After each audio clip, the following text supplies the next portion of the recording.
Welcome to Flesh and Pod, a Flesh and Blood podcast, breaking down weekly news and notes from the tournament scene, community drama, game strategy, and more. And now, here are your hosts, Darick and Logan. Hello, and welcome to episode 124. That's not how counting works. That's not how counting works. It's 124 of Flesh and Pod. My name is Logan. I am your host. And with me, as always, is the venerable, the studious, the dignified Darick Oswald. That's you. That's you. None of those adjectives apply to me. At least not when we're recording.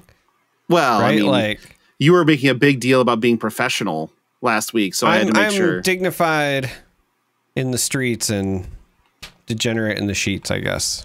You spend a lot of time in the sheets. TCG talk, I guess, but we've talked about a lot of things that aren't just TCGs, and you stayed in the sheets.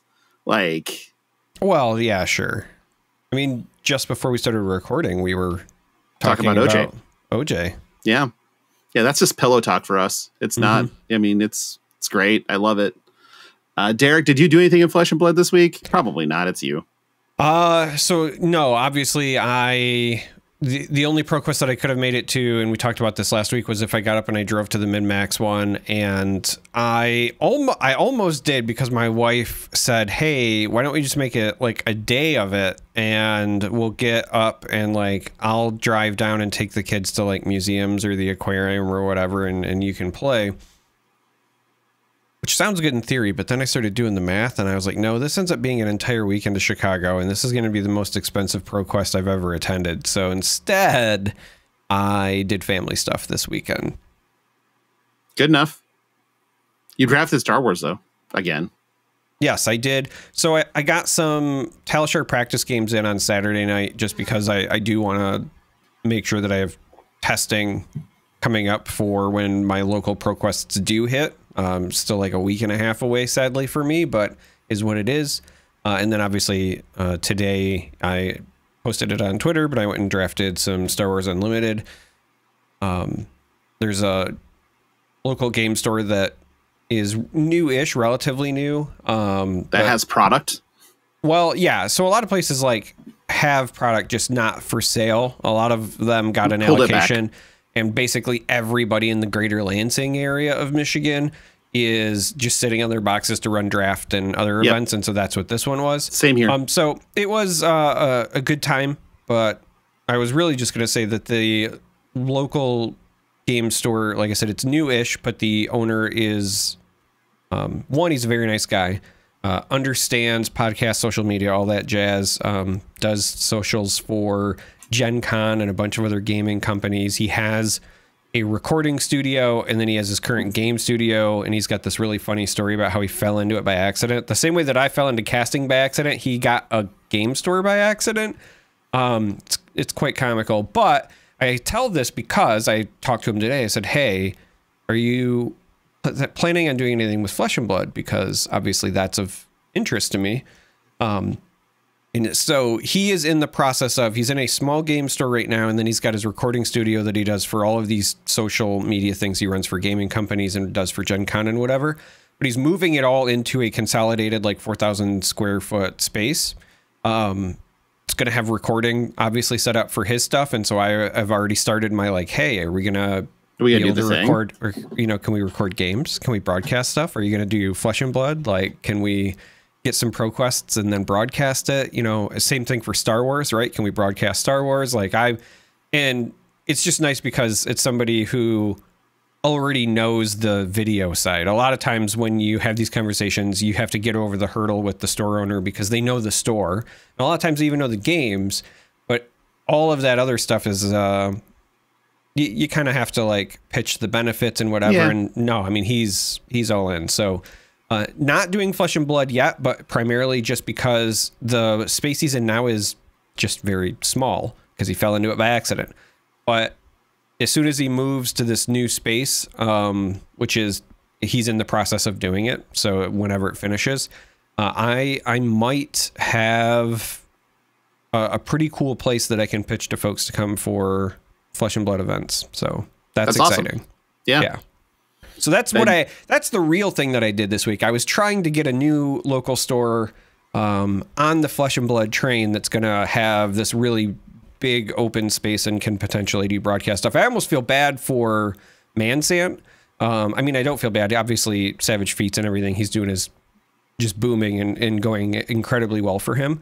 But I feel bad because he's not in the Michigan area anymore. And this would have been very helpful. Would have been like a match made in heaven for some of the stuff that he wanted to do. So I feel bad in that regard just because their paths didn't cross. But yeah.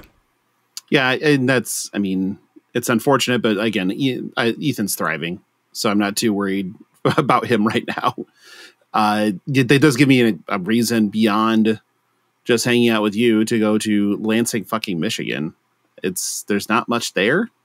No, we've got a minor league baseball team, double A team, I believe. Lansing Lugnuts. Yeah. Mm-hmm. We've got the Capitol, which is actually pretty cool. Great, because I haven't seen enough government buildings in my life. Hey, listen, this one is one where I don't know, you'd see that in Iowa too. Never mind. I was gonna say you'll very frequently just see armed militias out in front of, but that's not that. Yeah, that's nothing new. But yeah, sadly, we live in places like that. Now, granted, the overall political apparatus in Michigan is far less hostile to open-minded people than the one in Iowa. So there's that. Oh no, it's bad here. All right, but anyway, listen, we are a battleground state, and there are definitely things to be said here. I don't remember reading articles about your Iowa governor almost getting kidnapped. No, because the Iowa governor is on the side of the militias. Yeah, that's fair. That's the difference, really. So yeah, that's the thing. I did end up playing in the ProQuest at Mind Games and Magic in Lead Summit, Missouri this past weekend, or yesterday, I should say, from recording. It was good. I wound up losing in the semifinals to my carmate, Daggett White, who then went on to lose in the finals to Austin Reddington on Dromai. And it was a pretty hardcore murderer's row of people in the building. I was very far down the tier list of quality of player in the building. My first opponent was Teethabo. It's like, yep, sounds great. And that was a hell of a match. So I don't think he listened, or I don't think T listens to this, but if you are listening, that was a hell of a match. It was a lot of fun. I ended up winning when T drew the only block card that he drew in his hand was Blood Rush Bellow. And does that card even have a block value? I've never seen it block. Technically, it does. I don't feel like I've ever seen it block. In this regard, it was having to fade me being able to give a sword go again, which, okay, that's usually not an issue. Yeah. On the whole, like, my losses were to, I played Kasai because that's all I play. Regardless of pictures you see in our Discord. That is some Photoshop shit. But, yeah, I would. Would you say that the pictures shared in our Discord were an illusion? They might as well have been. But so playing Kasai, my three losses were one to an Azalea who they 5-0'd the Swiss.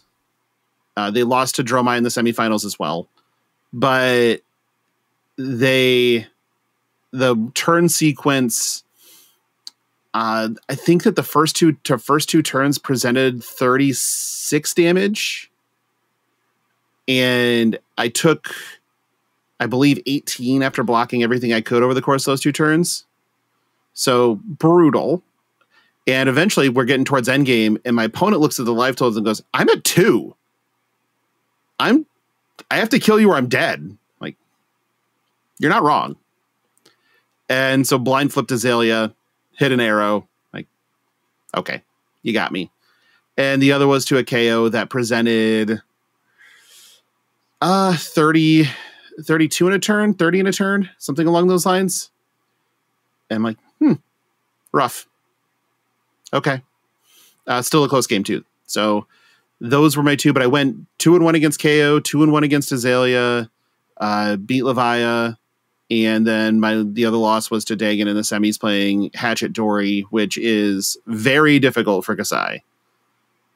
Just because for Kasai to be a good deck or to be a deck worth playing into things like to make the KOs and the Azalea matchups a little bit better. This is, again, my opinion, not the opinion of anybody else, but playing that super defensive shunt package with everything else just kind of makes the rest of the deck a little not good. And so in this case, and then I died to last ditch effort, which, 8 when we're both down to sub 4 cards in deck, and you then are able to last ditch effort when life totals are low. So just good old 8 go again.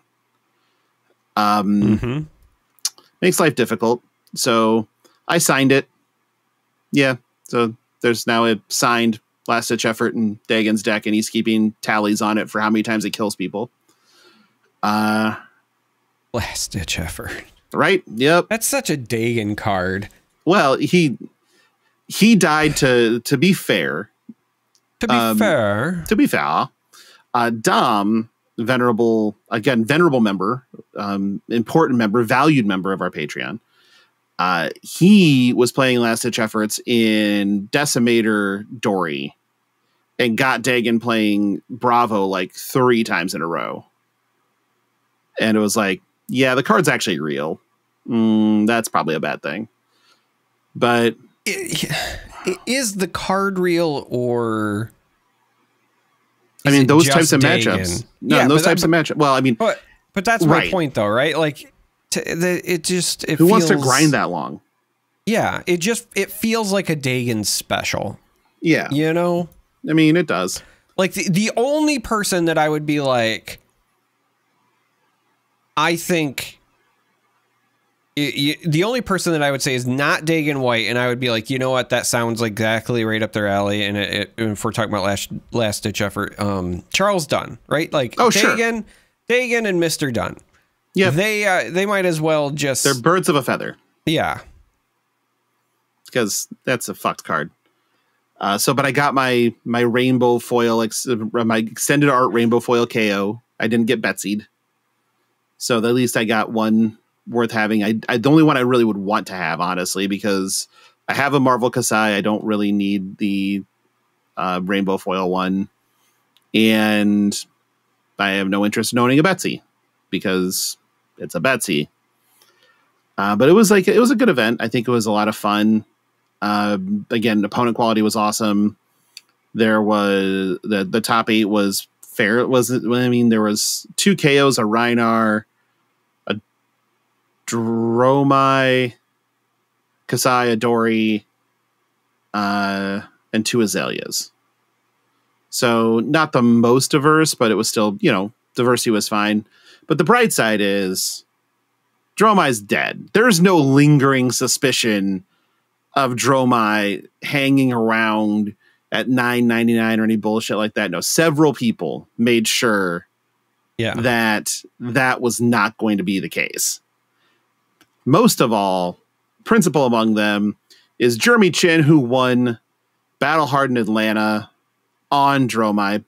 One quick shout out to Mara Ferris, who took Dromai into the event, 8-0'd the Swiss, and then made sure that she sent Dromai out exactly like planned by losing in the top 8 yet again. So Mara, thank you for staying on brand.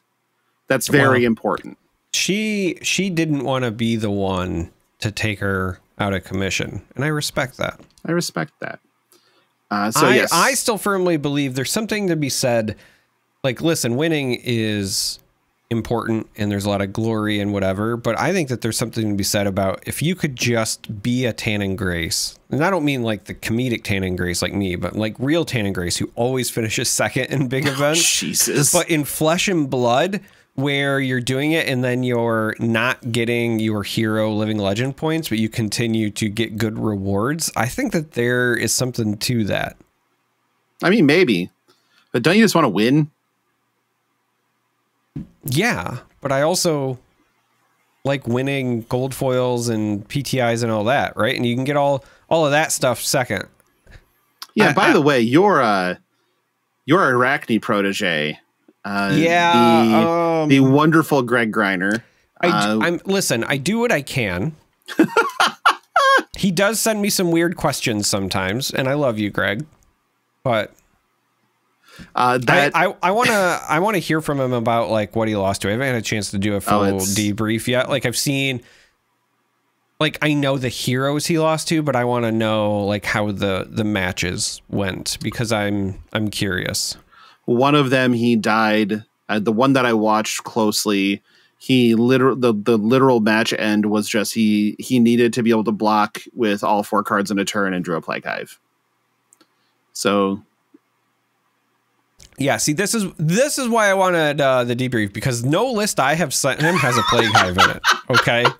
I almost spit my Gatorade out just now. Greg, I love you, but what is going on, Greg? Plague Hive doesn't block. It does not. It's fatigue me, okay? Like if anything, I should hit up Dagan and be like, you really want to play Arachne and here's why. Because I actually think it's right up his alley too. So there's a local fatigue Arachne player, so Dagan's seen it plenty of times. But Greg also decided to find room for 1 copy of red pick a card, any card in the list. So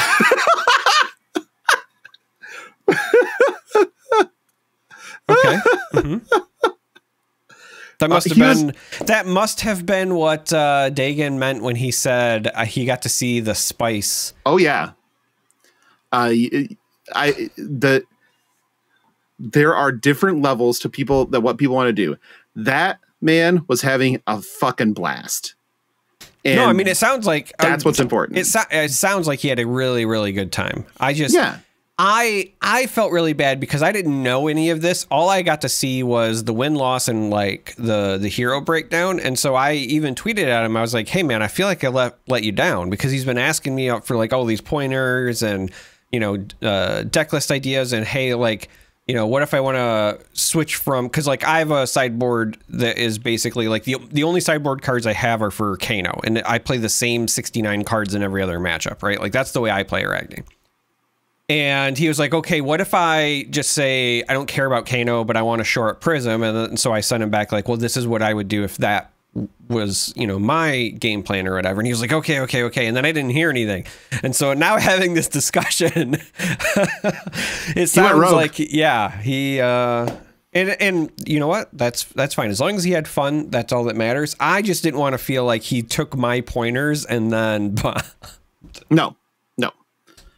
He was, like I said, Greg was having the time of his life, and every time I saw him playing, he was a smile on his face, chuckling, talking with his opponents. We actually, and I got the best prize of all because I got to hang out with Greg, but that was obviously the top prize.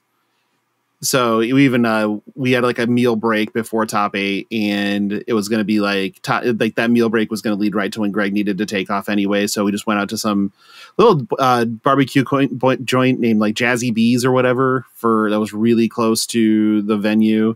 Had a decent barbecue meal. It was pretty good. But there was just like the hangs were just way better than the meal, like as per always. And it kind of just like, for me at least, it kind of just renewed my brain a bit, got me out of thinking about matchups in top 8 and things like that. And so my Azalea matchup, in the quarterfinals, I felt like I was really like in a good mental spot for, and wound up winning it. So that was great. And I think Dagan kind of felt the same way into going into his match with Rhinar. He just felt like he was kind of back in a good mental spot and was able to win against Rhinar, which isn't the easiest matchup for that deck. So no.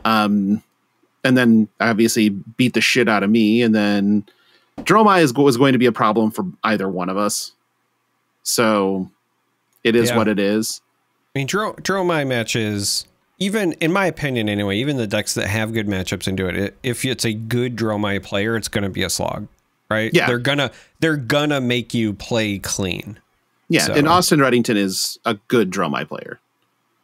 So, and that was I remember we were driving down to Kansas City. Dagan looked at me. He's like, "So Austin, you think Austin's playing Prism?" I'm like, "There's absolutely no fucking way Austin's playing Dromai. Like this is the last opportunity to play Dromai. Playing Dromai, like full stop. Sorry." But again, it was a really good time. I had fun with that. But back to this Battle Hardened that was won by Dromai, eliminating her from Classic Constructed and creating a living legend, as it were. The rest of the top 8 was exactly what you would expect by a group of people deciding that Dromai was not real or Dromai needs to go away. So you have the top 8 is 3 Dromai, 2 Azalea, a Kasai, a Levia, and a Prism. So again, this isn't too surprising to me, to be quite honest. Mainly because I could see a lot of people wanting to run Dromai with the last shot to do so. Azalea is a good Dromai hunter in a lot of ways. And then you get 3 pet decks. You know, Kasai players are going to play Kasai. Levia players are going to play Levia. Prism players are going to play Prism. So, yeah. I tried just to see what the deck was like. And after an hour-ish of just playing the deck, I was just like, my brain is melted into just a puddle of goo. I feel dirty. And this is like the most toxic gameplay that I've ever like physically had my hands on in Flesh and Blood. I don't want to do this. And so I just said thank you, and then gave it back. Said, nope, we're not doing that. But yeah, it is what it is. Over across the pond in Poland, I guess one more thing in Atlanta. We do know who won the ProQuest Plus. Darick, who won the ProQuest Plus?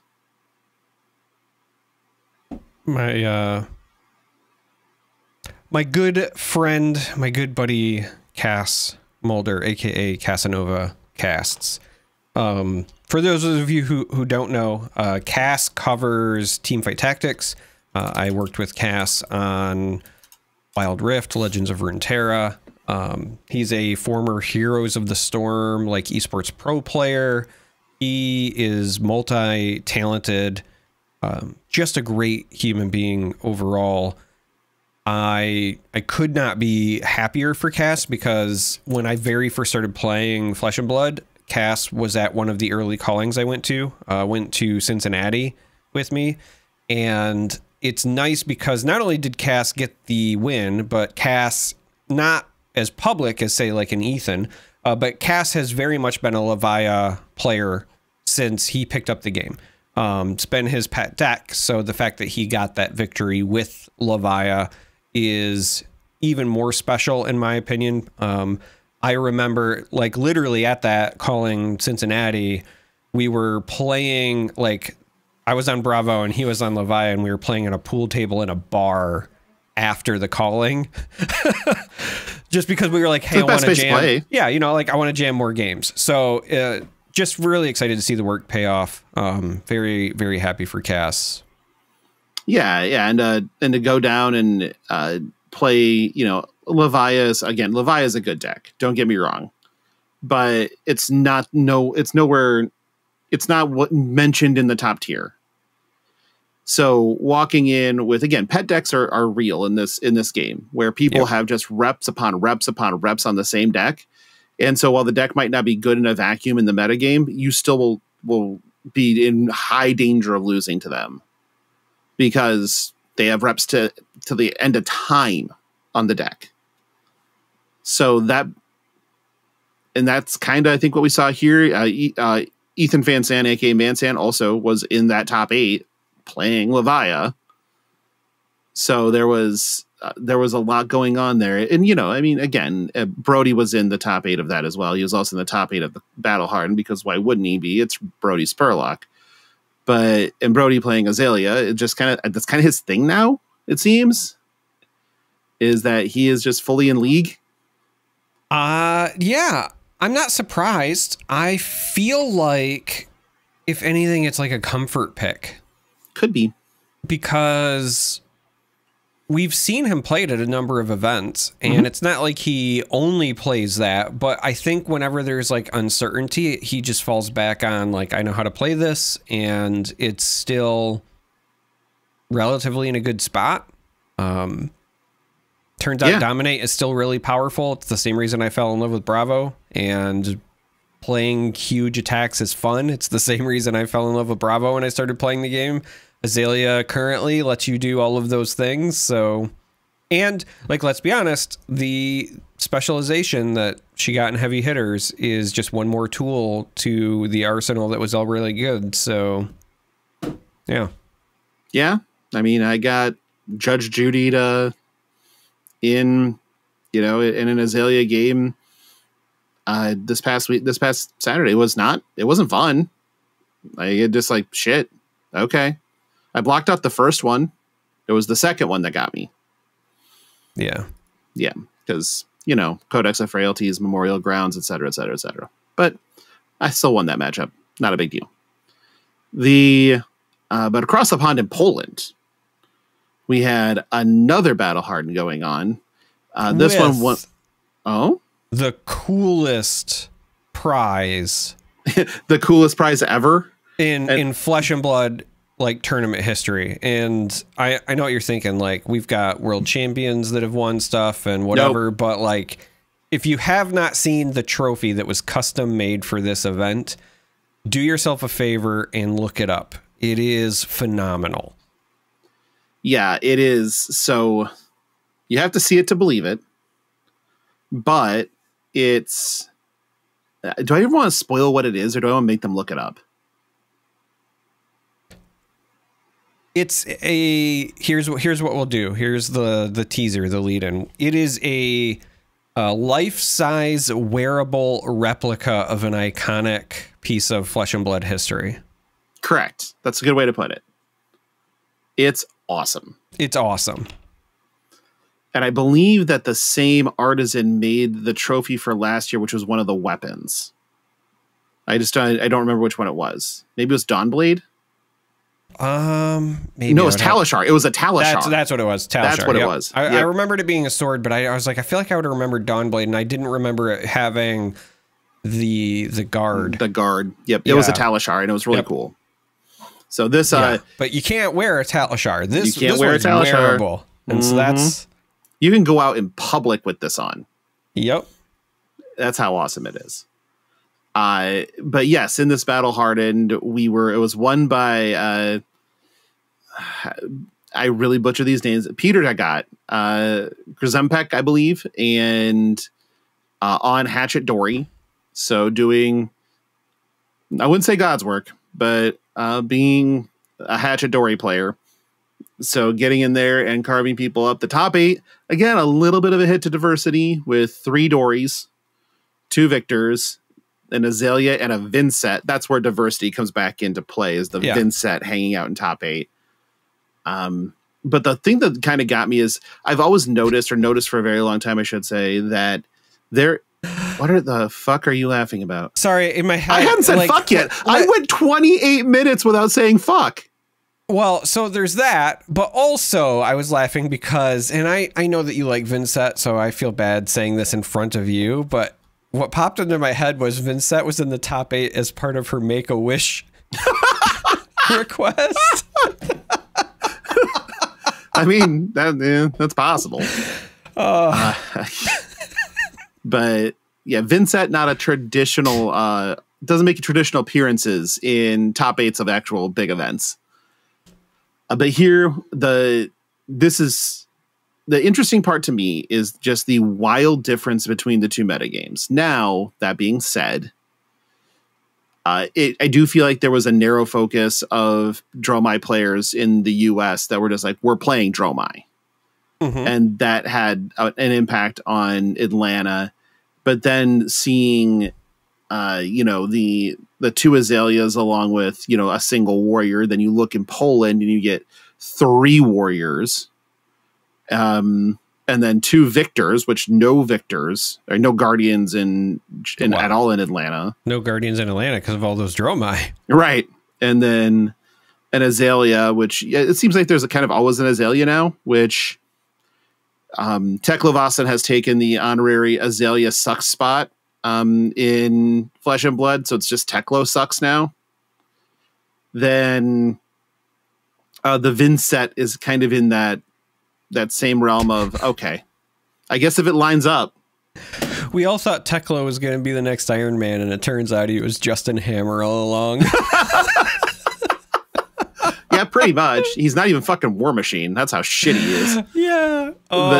The Vinset, or Teklovasan's problem all comes down to the fact that you will die to anything that can deal arcane damage. You are stone fucking dead. So why even bother? I mean, that's not true. You could surprise people. Okay, hear me out. Okay. I think it would be kind of funny. Just play a full suit of Null Rune in the sideboard? No. Hear me out. It would be kind of funny if you literally took a boost dash deck, just took the gimp of not starting with an item, but just so that you're showing Teklovasan during the thing, so people board one way, and then you're like, I'm aggro. And then you're just playing boost, like a nerfed boost dash. Max velocity. The full Mechanologist suite. Right? It's actually kind of funny. I think that would be kind of, that would be a very Greg thing to do, and I'm here for it. Yeah, I support this, actually. I think that Greg should do this and just play a textless dash by not having an item, and just do the rest of it. Just do the whole dash just thing. Literally just copy paste a dash deck and understand you're not starting with an item, but you get the joy of showing Teklovasan and then being like, all right, now I'm going to speed through everything. Here's a pistol. And I guess you could theoretically just still play Teklovasan's gun, but you'd have to play Evos. Yeah, I don't even want Evos. It would literally be just pistol like aggro dash. Actually, you know what? It's gonna be shotgun. You're gonna play shotgun aggro like Hanabi Blaster. Hanabi Blaster dash. Yeah. Sorry, not the shotgun. Hanabi Blaster. Hanabi Blaster dash, but you're just gonna reveal Teklo to start when you're like, who are you on? Oh, I'm on Teklo. And then they go through and they do their sideboard and you're like, and go. 0 to 16 boost. Yep. Zipper hit boost. Throttle boost. Gun. Yep. What? I mean, I kind of almost still want to play Evos just to boost him away, but yeah, maybe. I don't play the know, zero cost ones or something. I don't know. I think that would be fun. Yeah. Okay. I think it'd be really fucked up and interesting. But now that we've given away that sauce, we can't do it. We need somebody else to do it because they'd expect it out of us. And right now I'm a one hero guy. So there's that too. At least when you sit down across from me, you always know what I'm playing. Yeah. Right side? Right side. It's just, I don't play anybody else's list. It's actually just mine. So there's some weird shit in there. Not gonna lie. Dagon was, and I change it all the time, and we were in that spot where I needed to make a gold very desperately, and I'm like, okay, Dagon's blocked the first sword, and blocked over on the first sword, so he's going to 2 cards to block with the second sword, so he's not going to really react to this one, and he blocked, and I'm like, route, and he's like,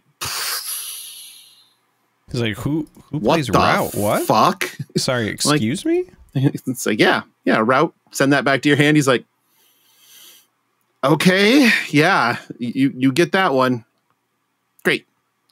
Feels good. You got me. I mean, I still was he was at 17 when the game ended. So it was nowhere near where it needed to be. Although I thought I was in a decent spot. And then he has a little bit of tech in his Dory deck that allowed him to have a pretty big pop-off turn kind of out of nowhere. And I'm not going to spoil his tech because it's not kind, but it got me pretty good on the one turn. I was just like, yeah, I can block with my hand and do nothing and still take like 6. Damn. Okay. So pretty good pop off turn, but I like the spicy. I'm liking the spicy. It's fun. You want to talk about some more Mistveil stuff? We're getting a steady stream and it's pretty fun. So let's talk some Mistveil. Is the stream the flowing water kind? Because that would be very on the mark for Mistveil. Sure. Sounds great. We'll make it like that. The stream is actually the bead of sweat that's like running down my back right now because it's hot as fucking balls in the Midwest. It is really warm. It was damn near 90 today in Iowa. And 2 days ago, the high was like 55. So fuck this noise. Like, it's supposed to be back down in the 50s by midweek. Like, come on. Can we just like stop poisoning the planet so maybe shit calms down a little bit? We're probably well past that point, actually. We're probably just plain fucked. But I say that with all of my electronic appliances running as I talk on a podcast and be the absolute like worst person in the world to be thinking I'm helping save the environment by driving my hybrid car. Like, let's be real here. There's a lot of creature comforts that we could just do without that would probably do more. Sure, but you also have to remember that the entire, like, do your part personal responsibility pitch is propaganda from large corporations because their contributions and carbon footprint from their mass production and whatever far outweighs any one individual's. And so they are just trying to shift the blame. And so they want you to like turn off your water while you brush your teeth instead of them just, I don't know, not being fucking Nestle and killing the planet and people all of the time. Darick Oswalt's views are not those of Flesh and Pod, and so please, Nestle Corporation, do not sue us. You know what? Yeah, don't sue us, but fucking come after me. I dare you. Because I have a bone with Nestle, and I would love to make it public and personal. So come at me, bro. You know Nestle's not listening to our show. Absolutely not. But even if they were, I would still say it to their godforsaken face. I mean, they're a fucked up American corporation, right? Like, what else do you expect? Listen, they're fucked up by American corporation standards, which is saying a lot. Okay, I'm Googling this now because obviously here, let me just give you the teaser, okay? Just Google how many babies is Nestle responsible for killing? How many babies did Nestle kill is definitely the Nestle baby formula thing. That's right.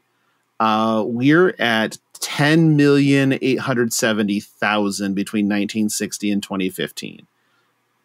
So, and fuck Nestle. You know, they're kind of on the same token, though. You know what? We're not going to go down this way. It's a little dark, but we're just going to be a flesh and blood podcast for a minute again. But yeah, I fuck Nestle. Sure. Yeah. See, like, I'm okay with that. I don't like their chocolate anyway. It's shit. Yeah. It's shit. They ruin everything. God, they ruin fucking everything. All right. But we do have some new cards to talk about after all of that. So we're actually going to go to the one that I didn't put in the show notes first. Well, actually, let's start with the real question. The one that I'm kind of interested in. We got a bunch of the Chi Makers now. I think we have all of the Marvels except for one in English, and then there's also the Japanese one that is specific that we don't know for sure. My question to you, I mean, so all of these have an effect that is like, except for like the legendary one or the I guess they'd probably be Majestics is my guess. The Sacred Arts, all of them are 0 cost and they have sort of a diminished effect. I mean, sort of, but not. But they also, so first of all, some of them have really powerful effects for their classes. Let's start with that caveat. The other thing is they might have diminished effect, but they have the exact opposite of whatever diminished is art.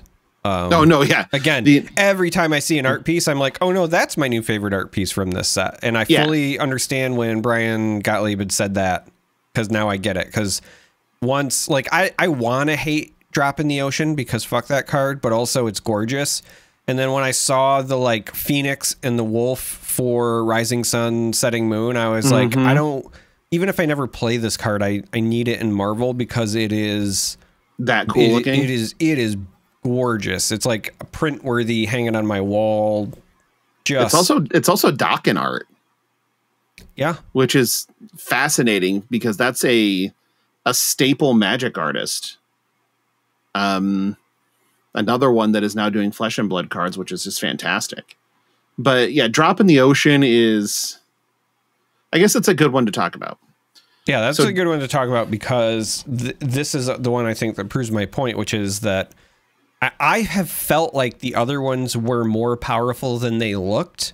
And so seeing that a Drop in the Ocean was printed and it's supposed to be in that same vein as the others leads me to believe that that actually might be the case. So I will also preface this by saying, like, there's an entire possibility that a Drop in the Ocean is the Codex of Frailty to the other codexes being the other ones, but the other codexes are also still really good cards, and so that's kind of my view on these other chi makers as well. So a Drop in the Ocean is pretty simple. It's a 0 cost blue pitch Mystic instant. That is, again, legendary. All of the chi makers are so far. It's just simply target attack gets -1. If you played another blue card this turn, transcend.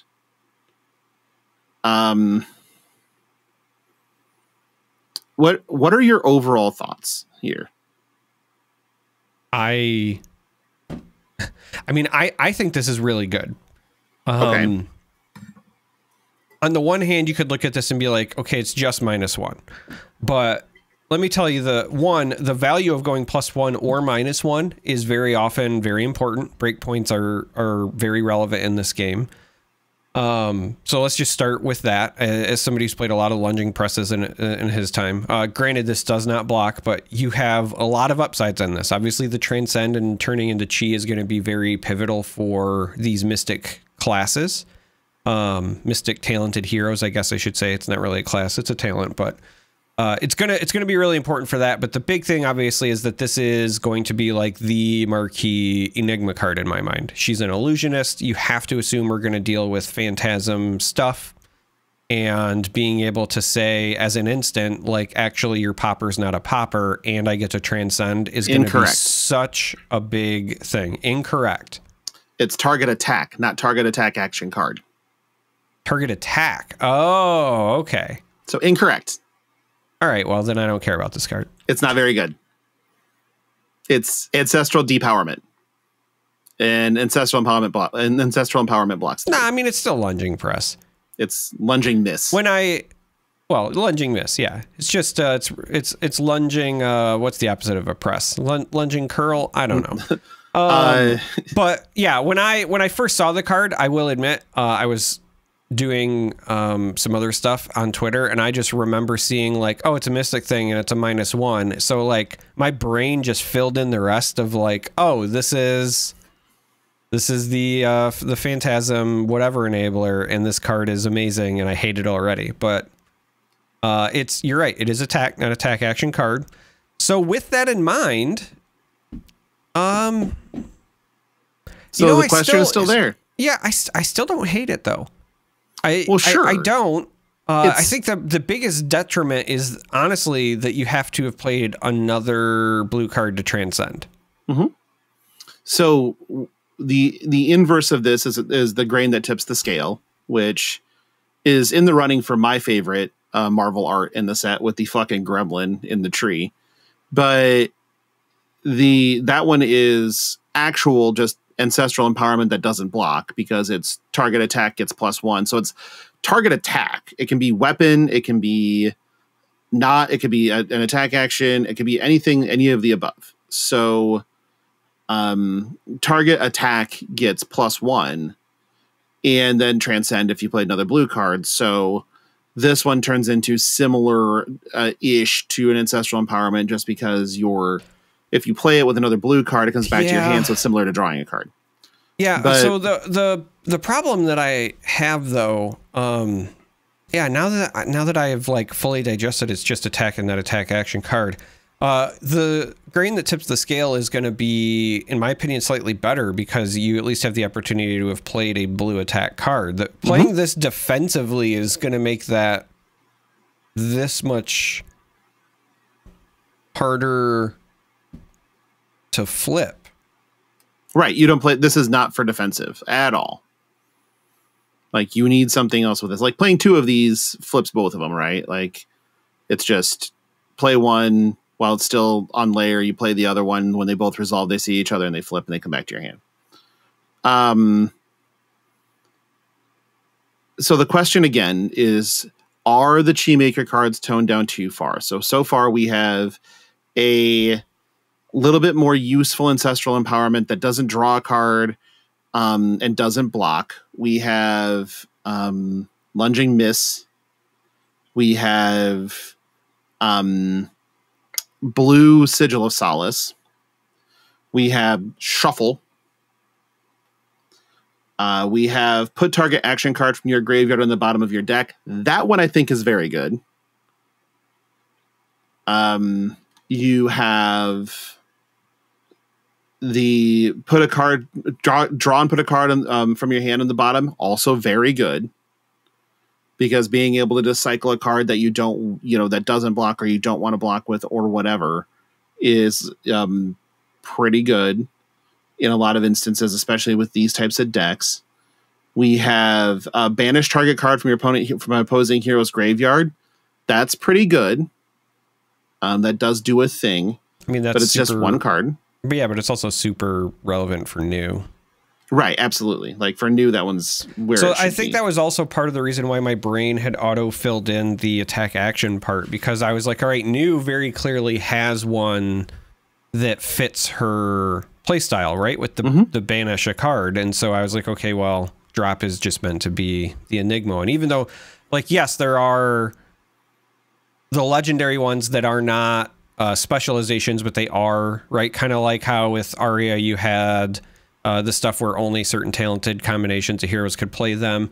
So like the Jade Tiger Sacred Art, for example, is not specific to Zen, but because it's a Mystic Ninja, it might as well be right now, yeah.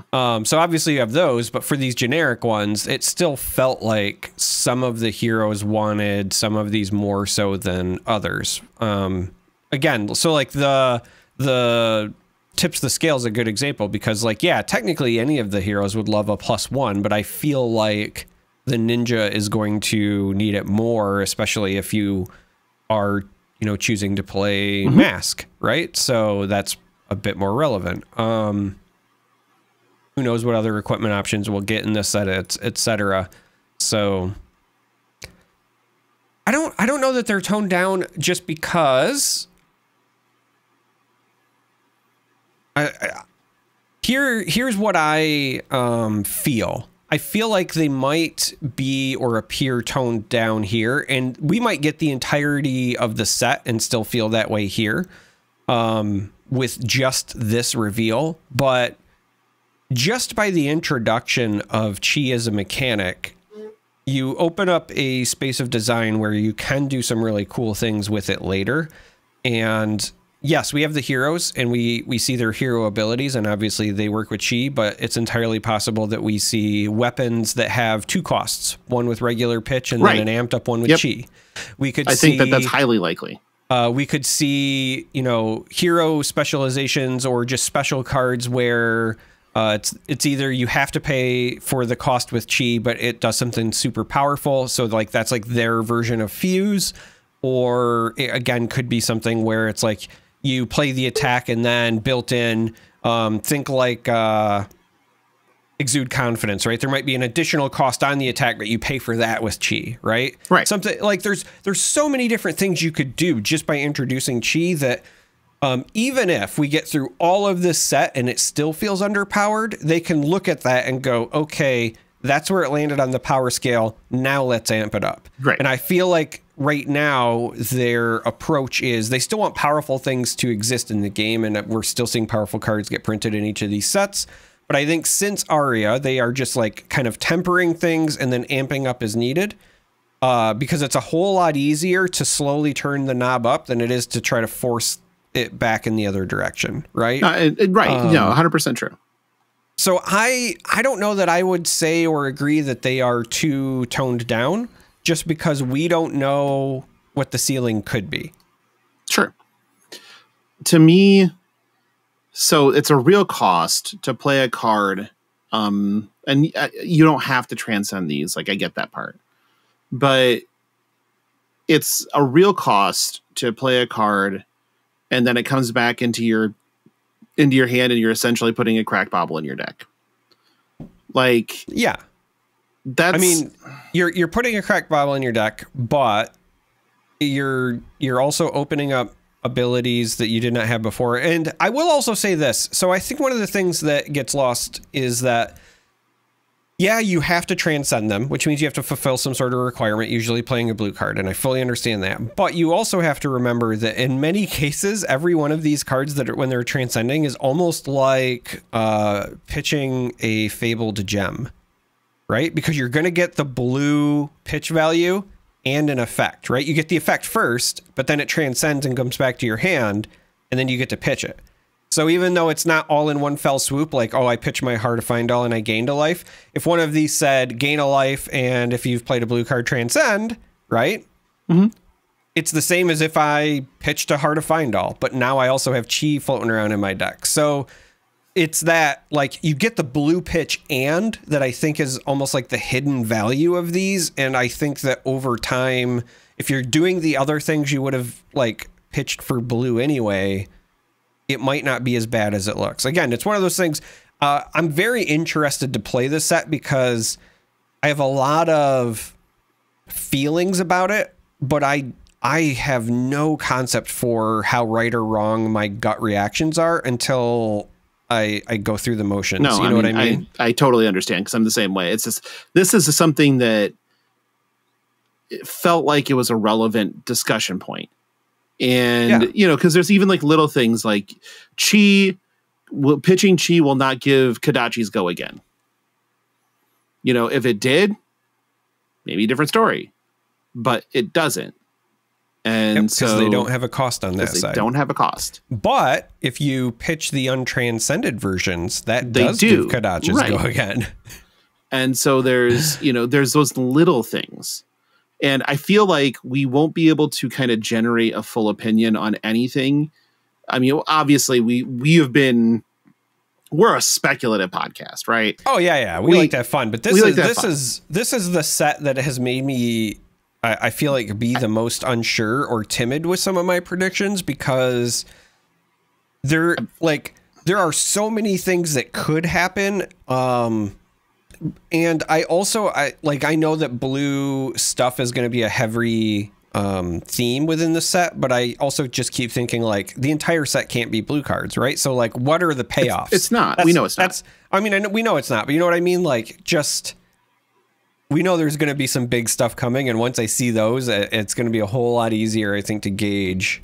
Yeah, I mean, right now everything feels like a goddamn combo deck, and that we're staring at, but that might not be the case. So there's a whole lot of wait and see going on, but I feel like we've gotten some of the payoff with the Sacred Arts, but those are definitely not the only payoff. So we're going to see some wild shit, is my thought. I just don't know. We don't even know what some of the Sacred Arts do still. No, we don't know what a Slither or a Fang Strike. A Fang Strike is. Right? Like, Could be anything. It could be a boat. Fuck, I don't know. Oh. It's so... I mean, Slither could be a B horror movie. So there is a B horror movie, but it's James Gunn. It is James Gunn. And it's a good time. I enjoy it. Has a good cast. It's got Nathan Fillion, right? It does. It's got Michael Rooker. Yeah. Yeah. I mean, it's a hell of a film right there. It is a fucked up movie though. And so now we got a couple of other cards just to talk about. We got an unknown set number one with which is a full art promo that I believe will be started giving out at Callings, US Nats, etc. in a calling near you. And this one is Battlefront Bastion. It's a rainbow 3 for 7, 3 for 6, 3 for 5. Block 2, but it's not necessarily a block 2. So first things first, Bastion Jez, fucking dude, you go hard. Yeah. Jesus. I mean, some of my favorite Figment art, I gush about Bastion's work, when I'm talking about those, and then we come in with, I mean, listen, they gave Bastion a card that's Battlefront Bastion, so you knew he was going to go hard. It's gonna be good. So So the text on this one is, when this defends alone, prevent the next 1 damage that would be dealt to you this turn. As easy as it gets. So basically a block 3. But better than a normal block, but better than a block 3. So if you're listening and you're wondering, like, okay, well, I have to block alone. So like, obviously if they're swinging for 3 and I block with this, then it covers the whole 3. But where's the real value or whatever here? It's blocking Kodachis. It's blocking Kodachis or just ninja stuff in general, right? Those annoying Phoenix Flames, the next Benji attack. Like, there are so many things where that 1 extra damage prevention is going to be important. The other thing that I haven't seen mentioned enough yet is that it's also really good against Rune Blades because it doesn't specify the damage type. So you can block with this, and then if their next attack is, got any sort of hybrid damage, Rune Chance or whatever, it'll gobble up one of those. Potentially, it's just really good. And also, it's generic, so you could potentially run them as poppers. In your sideboard, it costs 3. So if you are somebody who is trying to turn on, Hammer as a Bravo player, then you could run the blue ones as part of your package if you do want to shore up some of your Ninja or your Go Wide matchups. Lots of flexibility here. I really like this card. I like it. I think that this is the type of thing that I want to see generics be. Yeah. Where it's a relevant cross-class effect. It's very akin to Fyendal's Fighting Spirit, but also different because you can do this from ahead on the life total. But then, like, as I said, right, you can cover other damage types or on hits, whereas you can't. The other one is you just gain 1 health, whereas this, as you said, you block Kodachis, which messes with mask math sometimes. It also messes with hatchets. But Centauri Saber don't give a fuck. Yeah. So, I'm all about that too. We also got a Victor and an Olympia specialization. We'll go with the shittier one first. Because when I say this is the shittier one, it's not shitty. No, I mean, it's shitty because he's so smug anyway. That's true. He's a smug fuck. Such a smug fuck. This is Visit Goldmane Estate. So we're visiting. We visited the Flying Dojo, and now we're visiting other places. Yep. So Visit Goldmane Estate is a Victor specialization, 1 cost, blue pitch, block 3. So already, check some boxes. Create a gold token. If you control 3 or more gold, create that many might tokens. So that can get out of hand. And has go again. Yep, has go again. So it's not an aura, but it's just an action, but that's pretty good. It's pretty good. The other like important piece here is that it's not a legendary specialization, so you can run it as a 3 of. Yeah, we got into a conversation with my friend that had just picked up the game and about this card because he learned on Victor, and so I was like, hey, you should check. I sent him the picture. I'm like, this is really good. You should take a look at it. And he's just like, oh, this is sick. It's a blue that blocks 3. I'm like, already fucking learning. All right. Yep. And then he's just like, yeah, this probably just replaces Rouse the Ancients, right? Because it doesn't change your clash math then. I'm like, yep. Yeah, probably. But it also gets it. Potentially creates some hilarious turn 0. Oh, yeah. Like, nothing would make me happier going turn 0 as a Victor player, and I hate that I'm even suggesting making any Victor player happy. But if you get your starting 4 cards, right, and you start with the Crown and Victor Shield, so you already have 2 gold, and you just pitch a blue and play 3 of these, you deny your opponent like any filtering, and you come into the next turn with why are you coming into the next turn? You're going to pitch. You're going to start with your golds, right? Mm-hmm. You're going to pitch this. You're going to pitch 3 to play 3 of these, which means you have 1 card left in hand. No, they would be. You draw a card from the gold. Oh yeah, when you so you can just hammer 2 or Arsenal or either Arsenal, whatever big attack it is. Yeah. I forgot you're gonna get, when you create the gold, you're gonna get your draw. Yeah. So that's first one is shit. What? It's 3, then 4, then 5, right? So you're gonna have 12 might going into 5 card hand. 12 might Arsenal something stupid. The Arsenal and, Spinal Crush. Like here, eat it.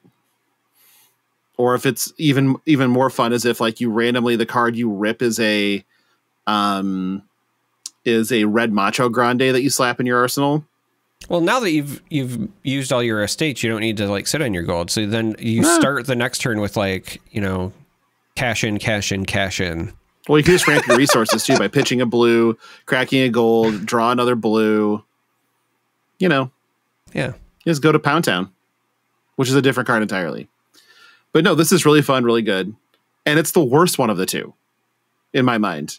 Oh, for sure. It's the worst one. The next one, like I've been saying for a while that I was waiting for like a big payoff for Olympia. And I obviously love my Assassins. I love Bravo. But when I saw this card, because it's so different from what any other hero has available to them, I immediately started brainstorming. And I was like, I want to play around with this because this is so cool.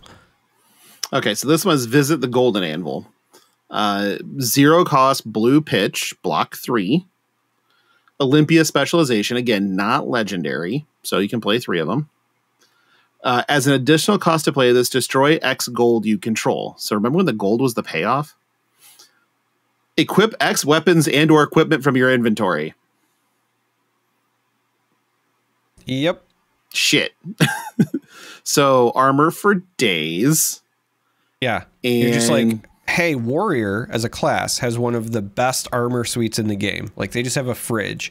Wouldn't it be cool if you got that 4 times a game? Mm-hmm. Right.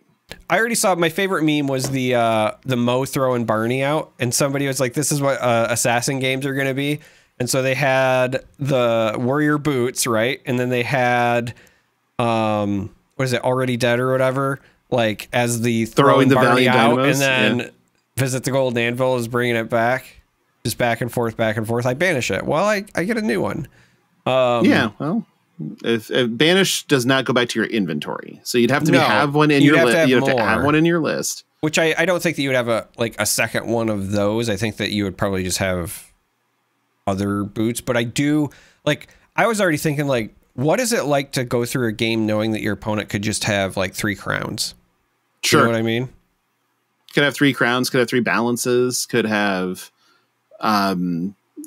multiple, grains of blood spill sitting in there. So it's like, okay, well, I blocked with my grains. Yeah. Could just have 2 Courage of Blade holds. Could just start doing ill shit. I also feel bad for whoever is like an Olympia stan and you want to bling your whole deck now that you're going to need 3 cold foils of all the good equip. Yep. You can also be in a spot where you are like, okay, early game, we're going to play shield, block, Bastion of Unity, and we'll play the blocking game. Shield dies, equip another sword. Let's get to work on him now. Yep. It's like, I saw people that are like, I'm just going to run like 2 parry blades to start. And then after I've blocked with both of those, like get a decimator from my inventory. Yeah, go get a great axe. Start just carving them completely hit him with a, different game plan entirely. Yeah, this is fun as hell. It just tickles my brain from a deck building standpoint because everybody, I think, understands the raw value of like, armor is good because it's not even just plus health, it also turns off breakpoints and so many other things. Like there's a reason the armor is good, but also just the different kinds that you can do, the way that you can adapt to a situation. It's the kind of the same thing that I loved about like flick knives and the assassin stuff, like concealed blade and whatever, when I saw those. And I was like, okay, well, how do I do flick knives and hurl and those things and then get daggers back? And what if I do this? And then they printed, Graven Call as well. And then that added to the puzzle. But this is literally like, oh, your entire sideboard. And if Magic taught me anything, like going to your sideboard for specific cards is usually pretty good. So yeah, it really is. Yeah. This card's pretty goddamn scary. Like, you can even, like, if you feel like Prize Galea is the thing you should be playing, you can just play multiple Prize Galeas. Like, you can do all the shit. And this feels fun as hell. I love it. Yeah, like, I mentioned Courage specifically because to me, like, that's one of the scary ones because you could like get your 2 block and then also get the activation and have like a big payoff turn. And then likely because you had a big payoff turn, you make some gold and then you just go get another Courage and you get your 2 block and then. Yeah, you just do it again. Yeah. Like it's basically turning Courage, like your Courage turns into similar to Blood on Her Hands turns, just 2 bigger attacks rather than 4 attacks for 3 to 5 each, depending on how you have it set up. Like, yep, that's how this will work. It's beautiful. I love it. And I love that guy's mustache. It's fucking great. Also, like, that armory is sick. Like, again, great art. The art's always just so on point. But got a bunch of shields, got some swords. Yeah. Why not? Just why not? Anything else about our about the Mistveil cards before we move on? Just reveal more assassin stuff for me soon, I would assume. All right, moving on. This is your friendly reminder that you do have the first 5K brawl from the Realm coming up. It's still a little bit off. It's through July. It's on July 20th in Princeton, New Jersey. Your early bird entry will be gone by the time you hear this, so it'll be $70 entry. The top 8 gets a 50K invite, so an invite to the Rumble at the end of the year, which would be a $50,000 tournament. So your top 8 all gets an invite to that event, along with the first place getting the coveted VIP invite, which will be transferable and everything else. It's a great tune-up event too for Pro Tour Amsterdam, which is the following weekend. So anybody that's looking to sort of play the game of, doing some workshopping beforehand in live reps of the environment, this is it. This will definitely get you there. So then also very easy to fly from New Jersey to Europe, it turns out. Who knew? But it's so I would encourage everybody to be there. These events are a great time. I've never regretted being at a Realm event in my life. So I would highly advise, if you're able to make it, try to. It's a raucous good time, is what I should say. Are you ready for listener questions? As ready as I can be. Okay. Well, let's go. First one is from Hammer Bro 82. The bro says, you made a point last pod asking if discarded chi transform back to an instant. This is definitely a new idea. There is no way to pull instants from graveyard yet, but I wonder if they transformed when banished too. Currently, the only weird interaction I see is with Talisman of Assertiveness to banish a card from your deck and play it, and Talisman of Cremation, which lets you name a card and banish it from opponent's graveyard. If the chi doesn't transform back, then you're just annoying them. If it does transform, and I think it does, you can banish the instant and play it using New's ability. It's janky, sure, but who knows how many banished card from graveyard effects are in the new set. Thoughts? So my initial thought is that I am still on the I do not think it transforms back bandwagon. So my reasoning for this, as opposed to the other cards, is that all of the other cards, I think in part, transform back when they go to different zones, because they are going from play to discard or to banish, right? So they are face up into face up zones. Chi is going to have this very unique thing where you transform it and then it goes back into your hand and it becomes hidden information. For starters, right? So then at that point, it could end up in your discard pile if somebody pummels you and you decide to discard your chi, right? Or you get crippling crushed.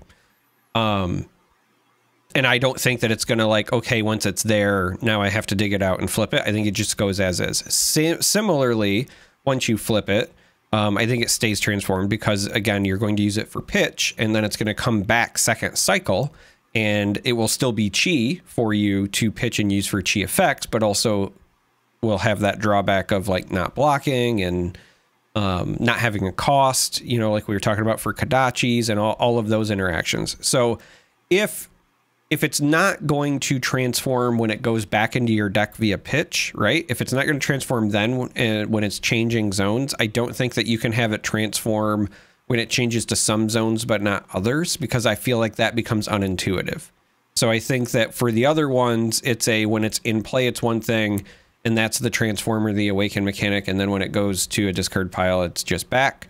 But I think for the purposes of chi, I think once you transcend it, it's just transcended. Again, we don't know for sure, but that's the assumption that I continue to operate under. If it were to change back, then yeah, I mean, I think at some point we'll probably be given some sort of shenanigans where we could get stuff back. The question I would have then, though, would be like, would it be worth it, right? I would look at cards like Remembrance, for example, where like, yeah, we can get some actions back in our deck, but it's kind of at a cost. It's an opportunity cost. And so if we're going to get instants back, the instants already don't block these, you know, we were just talking about on this episode, potentially have low impact. And so then you have to play another low impact thing to get back low impact things. And if the entire payoff is like you do the thing and then you get your chi, not having the card stay as chi feels to me extra bad as well, because that's the entire point. You jump through the hoops to get the good resource. So if you have to continue to jump through hoops, it ends up not being worth the loop, right? The effort. Right. I get it. There has to be a number of times you've pitched a chi or something card, you know, that would do something to make it worthwhile at that point. Or if you've played this many blue cards, something. The only clue I think that's on the cards as to how this might work is, and that kind of lends to they do flip when they go to banished or graveyard, or I mean, I would assume banished more than graveyard, but is the reminder text on Transcend specifically says put this into its owner's hand and not return it to your hand. So it's referencing the owner of the card just in case somebody else would be playing it. And the only real way to do that is out of like a banish zone type of situation. Well, yeah, it'd be like new mirrors. Right. And so that's the other part of it, is that like if it gets banished in a new, like in that sense, that does change it a little bit, and then you obviously have an opportunity cost from taking it. Overall, I think that I think either way, if it does or doesn't transform back, I'm not sure it matters. and that's more the thing. I guess we'll see. But right now it's like, yeah, I mean, you can do some stuff. And if you really want to play more no blocks like talismans, you're more than welcome to. But pulverize. So no, I wouldn't recommend it. Getting your balls pummeled off because nothing you have blocks also would probably feel really bad. What? Just you have pummeled people's balls off before. You know what it's like. Yeah, you're right. I definitely have pummeled people's balls off. Yeah. Moving on. The next one's from Sergeant Snipes. Sarge asks, so with the Victor and Olympia specializations, how busted do you think Shiana is or will be? These don't particularly feel that good in Shiana. Mainly the Victor one, because you don't have the card draw with Victor, like the Victor's ability on Shiana's card, unless Victor is your opponent. And so that doesn't feel the best. Yeah. The Visit the Golden Anvil, though, is if you can find a way to make gold. But here's the other issue. There's not a ton of really, great equipment for Shiana to go get. There's Crown of Providence is really the one that is the over and over and over again with Crown of Providence is pretty good as you're digging for stuff. Specifically probably digging for Alluring Inducement. But you also, it's Blitz. You don't have near as many slots. So if jamming, all this other equipment into the slots that aren't, shoring up any other matchups, it's probably not so great. I was just about to say, I think that's the biggest hurdle is just that you don't have the 80 card list, right? Right. Yep. And because of that, it's probably not that great in Shiana. The Victor one, possibly it's probably more useful just because it does make a gold for one. So for three pitch and a card, you can draw a card. I mean, but that doesn't sound great either. You do have some things that care about attack, non-attack. So having a non-attack with Go Again that actually gives you a card draw later or card filtering later is also kind of good. Yeah. But it's pretty dependent. So I don't see either of these being super great in Shiana. It's just more to the toolkit, but her toolkit's so fucking big now that you can build that deck in it so many different ways. I've seen some really cool ones that do some ill shit, as it were. But a lot of it is opponent dependent too. So there's that. Anything else to add to that? No, I don't think so. All right. I think that hit the nail on the head for me. Like I said, the big thing is just part of what makes this cool is having a big war chest to go dig into, and that becomes so much harder with Blitz. It's be so satisfying to have 15 cards worth of just utter bullshit that you can just keep cycling through. Mm-hmm. I guess we're doing this now. Motherfucker. Last question is from our friend Clark. Clark asks, you can have any job / career you want for one day. What is it? Same question, but 1 year duration and 10-year duration. So first, I'm going to go ahead and read off Bryn's answers since she threw them in the Discord. Mm-hmm. Bryn said for the 1 day CEO of Amazon, for the 1 year CEO of Boeing, and for the 10 years director of the CIA. None of these are surprising. Not a single one. But all right, Charmer, 1 day. What's the job you're going to do for 1 day? My answer is the same for all of these, actually. Skydiving instructor.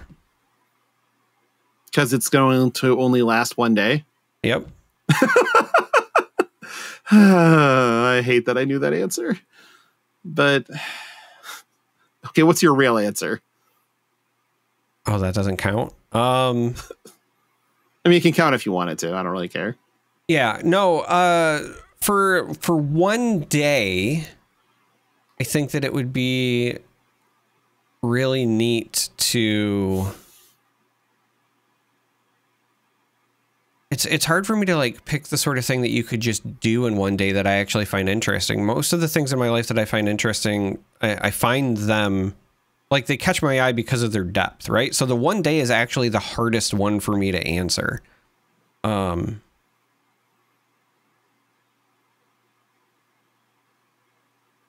Man, in the tank, one day. You get one day. Like, that's what I'm saying. Like one day is the hardest one for me to answer. I'll go with be a researcher in Antarctica. It's a pretty good one. I think I like that. Because I want to say that I've been there and had the experience, but I don't want to be in that one for the long haul, you know? I think I would do poker dealer on a cruise ship. That seemed really interesting, but I don't think I'd want it for like that long haul. I think I just want to do it for a day. Yeah. And just kind of fuck around with people. What's your 1 year? 1 year would be like an archaeologist on a really cool historical dig. There's actually some really cool stuff that they're still doing in Egypt for like underground labyrinths in front of some of the pyramids. And so like working on that for like a solid year, I think would be really interesting or something similar, but. Yeah, assuming that you would have the knowledge to do whatever the job is. Even if I didn't, like, I would just spend that year like learning. You know what I mean? That's that's good too. Like the director or the head of the Library of Congress, I think would be really interesting. Just as a kind of having a full year of just effectively full access to the entire Library of Congress, / Smithsonian. Like, I think that seems fun. Part of me wants to say Pope because I think that would also give you a lot of random access to stuff.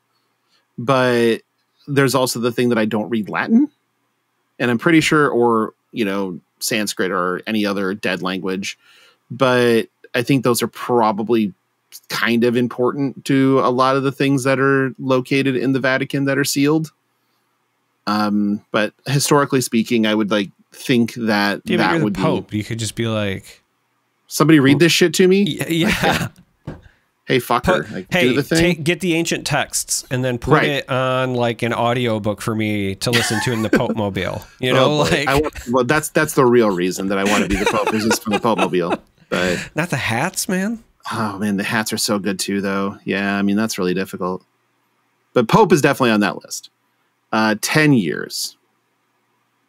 Astronaut, specifically going to the moon, International Space Station, like actual, as close to interstellar travel as we could get sort of thing. Like astronaut, yeah. I think it would be like in a character development position for like Flesh and Blood. Like as like lore specific, right? Like developing backstories and helping write the like long-term storytelling of Flesh and Blood. I think I could easily do that for 10 years and never be sad. Like the characters are engaging and fun. They just don't necessarily do enough with them as far as what they trickle out for lore. And I would love to just spend my time doing that. I think that'd be fantastic. It's just hard to spend time like that, like doing something. I mean, this is already my Flesh and Blood passion project for 124 fucking weeks. So I don't really have room for others at the moment.